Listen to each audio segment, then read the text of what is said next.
Picture this. It's late at night and the city is asleep, but your mind won't stop racing. You're alone with your thoughts, your heart heavy, your phone in your hand, and a question burning inside. Why does love feel so complicated? Tonight, I want to show you the truth about attraction, desire, and emotional control. Truths no one tells you, truths that will change the way you see yourself and the way you see her. It's late at night, the kind of night where the noise of the world fades, but the noise inside your chest grows louder. The city lights outside your window flicker like distant thoughts you can't quite hold on to. Your phone is in your hand, heavier than it should be, filled with words you want to send but don't. You tell yourself that if you just explain one more time, if you just open your heart a little wider, maybe everything will feel right again. But there's a pause, a long one, and in that pause, something inside you begins to wake up. I didn't always understand this silence. I used to fear it. I thought silence meant distance, and distance meant loss. I believed that love required constant proof, constant reassurance, constant emotional exposure. So I gave everything. I spoke every feeling out loud. I explained every doubt. I chased clarity like it was oxygen. I thought effort alone could protect connection. I didn't realize that every time I did that, I was slowly handing away my center, piece by piece, until I barely recognized myself. From her side, it didn't look like weakness at first. It looked like devotion. It looked like care. It felt good to be chosen so openly, to be needed so deeply. There was warmth in it, a sense of importance. But warmth can turn heavy when it never leaves room to breathe. What starts as comfort can slowly turn into pressure, not because anyone intends it, but because desire and security don't always grow at the same pace. When we first crossed paths, things were different. I wasn't trying to impress her. I wasn't trying to win her. I had my own life, my own rhythm, my own silence. I spoke when I had something to say and I stayed quiet when I didn't. And that's when she leaned in. That's when curiosity sparked. She noticed me when I wasn't asking to be noticed, when I wasn't performing for approval. There was something about that version of me that felt grounded, even to myself. She felt it too. She didn't analyze it with words, she felt it in her body. When I listened without absorbing her emotions, when I stayed calm while she moved through hers, her nervous system relaxed. There was no rush, no sense that she had to manage me. I didn't collapse under emotion, and I didn't try to control it either. I just stayed there, and that steadiness felt safe in a way that logic can't explain. But slowly, without realizing it, I changed. I began watching her reactions too closely. Her smile became my peace. Her silence became my anxiety. Her distance felt like a threat to my worth. My emotions stopped belonging to me and started orbiting her.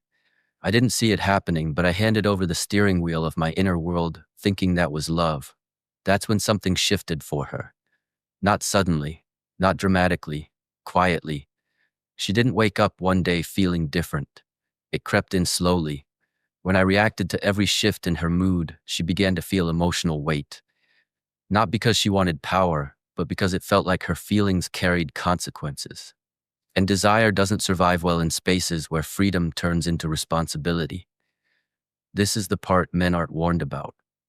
We're taught that vulnerability is always attractive, that emotional openness automatically builds intimacy. But intimacy without emotional stability doesn't feel like closeness. It feels like pressure. And pressure suffocates desire, no matter how kind it is. Her mind tried to stay loyal to the story. I was good to her. I listened, I cared, I showed up, but her body reacted differently. When I became anxious, her body stayed alert. When I over-explained, her nervous system tightened. Attraction didn't disappear overnight. It slowly faded, like a flame starved of oxygen. Attraction isn't logical. It doesn't respond to intention or fairness. It responds to energy. The nervous system decides long before words do. Dopamine doesn't rise because someone explains themselves well. It rises in the presence of calm confidence, emotional containment, and grounded unpredictability. When I became emotionally predictable, something vital drained away. That truth hurt more than rejection ever could. Because it meant effort alone wasn't the answer. It meant loving harder wasn't the solution. Loving better was. It meant the problem wasn't that I cared too little, but that I cared without boundaries. There was a moment I remember clearly. She said something sharp, something emotional, something meant to pull me in. And for the first time, I didn't react. I didn't defend myself. I didn't explain. I stayed calm, not cold, not distant, just steady. Inside, I felt everything, but I didn't let emotion take control of my behavior. That calm unsettled her, not because it hurt, but because it created space. And in that space, her emotions grew louder. She couldn't lean on my reassurance anymore. She had to sit with what she felt, and that contrast changed the dynamic in ways neither of us expected. Most men confuse emotional control with emotional suppression. They are not the same. Suppression is fear. Control is mastery. I wasn't shutting down. I was standing firm. I wasn't denying emotion. I was choosing not to be ruled by it. There is something deeply grounding about a man who doesn't rush to fix discomfort, who doesn't need immediate validation, who can sit with uncertainty without falling apart. It feels like standing next to someone who can handle life when it gets heavy. That kind of presence speaks louder than words ever could. When I stopped centering my emotional world around her, everything shifted. My posture changed. My voice slowed. My decisions felt heavier, more deliberate. I didn't become someone new. I returned to someone old, someone I had been before I started negotiating my worth through emotional reactions. She didn't fall harder because I pulled away. She fell harder because I didn't abandon myself. She could feel the difference between being chosen and being needed. One feels empowering, the other feels like pressure.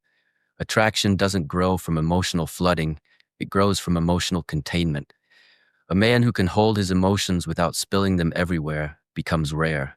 And rarity creates value, not because it's calculated, but because it's felt. Every time a man over-explains, he tries to control the outcome emotionally. Every time he pauses, he controls himself instead. And self-control is one of the strongest signals of stability there is. Stability calms the nervous system. And when the nervous system feels calm, desire has room to breathe. She never wanted power over me. But when I handed it to her, attraction faded. When I quietly took it back without anger, without punishment, something inside her woke up. Because strength doesn't ask to be noticed, it simply exists. This isn't about games or manipulation. It's about biology. The nervous system reads emotional cues before the mind forms opinions. Calm under pressure signals safety. Safety allows attraction to deepen instead of retreat. When I stayed steady, she trusted me more. Not because I was perfect, but because I wasn't shaken by uncertainty. It felt like standing next to someone who wouldn't panic in a storm. That kind of steadiness creates trust without pressure. That's when I understood the difference between being emotionally available and being emotionally governed. One leaks energy, the other concentrates it. One chases reassurance, the other stands firm in self-respect. She noticed how I spoke less, but said more. How I listened without absorbing everything. My presence felt heavier, more grounded, not louder, not forceful, just solid. Brother, if you're listening to this, understand something deeply. Your emotions are not your weakness. Losing control of them is. Feel everything. Just don't let everything drive you. Emotions are information, not commands. This is why emotionally controlled men stay in a woman's mind longer. They don't flood her with noise. They leave space. And space is where longing grows. Silence, when it's grounded, becomes magnetic. She replayed moments not because I was loud, but because I was quiet in the right way. My restraint gave her emotions room to echo. I didn't stop caring, I stopped chasing reassurance. And that changed everything. I didn't become cold, I became centered. And that version of me was impossible to ignore. Not because it demanded attention, but because it didn't need it. So if you're wondering where things shifted, don't ask what you felt. Ask how you handled it. Ask where you gave up your center in exchange for approval. Ask where you reacted instead of responding. And if you're wondering why women fall harder for emotionally controlled men, the answer is simple, even if it's uncomfortable. Emotional control feels like safety without pressure. It feels like strength without dominance. It feels like presence without need. A man who can sit with discomfort doesn't negotiate his worth. He doesn't beg for clarity. He stands firm while emotions pass through him. That steadiness doesn't dominate, it reassures. This isn't about denying vulnerability, it's about choosing when and how to express it. Timing matters, presence matters, self-respect matters most. When a man respects himself, others feel it, and attraction follows naturally. without force, without chasing. So remember this. Speak less when emotions rise. Pause before reacting. Let silence do some of the work. Not to control her, but to protect yourself. Because the man who can stay calm doesn't just feel safe, he feels powerful in a quiet, undeniable way. And real attraction doesn't grow from emotional noise. It grows around the man who remains calm, grounded, and whole within himself. Before you leave this story behind, take a moment, breathe. Let everything you just heard settle inside you, not as advice, not as rules, but as awareness. This was never about becoming distant, cold, or emotionally unreachable. It was about remembering who you were before you started giving pieces of yourself away just to feel chosen. If there is one truth you should carry with you, it is this. Your value does not come from how much you explain, chase, or prove. Your value comes from how well you can stand inside yourself without collapsing when emotions rise. Feel deeply, yes, but do not let feelings drag you away from your center. A man who stays rooted in himself becomes a place of safety, not a source of pressure. To the men listening, stop apologizing for having emotions, but also stop letting emotions drive every action. Learn the power of the pause, learn the strength of silence, learn to respond instead of react. When you do this, you don't lose love, you filter it. You stop attracting chaos and start attracting connection that feels calm, mutual, and real. And to the women listening, understand this isn't about manipulation or control. It's about balance. Emotional stability creates space for desire, trust, and respect to grow naturally. A grounded man doesn't take your power. He gives you room to feel without carrying his weight too. Real connection is not loud. It doesn't beg. It doesn't panic. It grows quietly where two people remain whole instead of clinging to each other to feel complete. So walk away with this. Protect your inner balance. Speak when it matters. Stay silent when emotions are loud. Choose self-respect over emotional urgency. Because the strongest relationships are built not on emotional overflow, but on emotional mastery. And when you master yourself, you don't need to chase love anymore.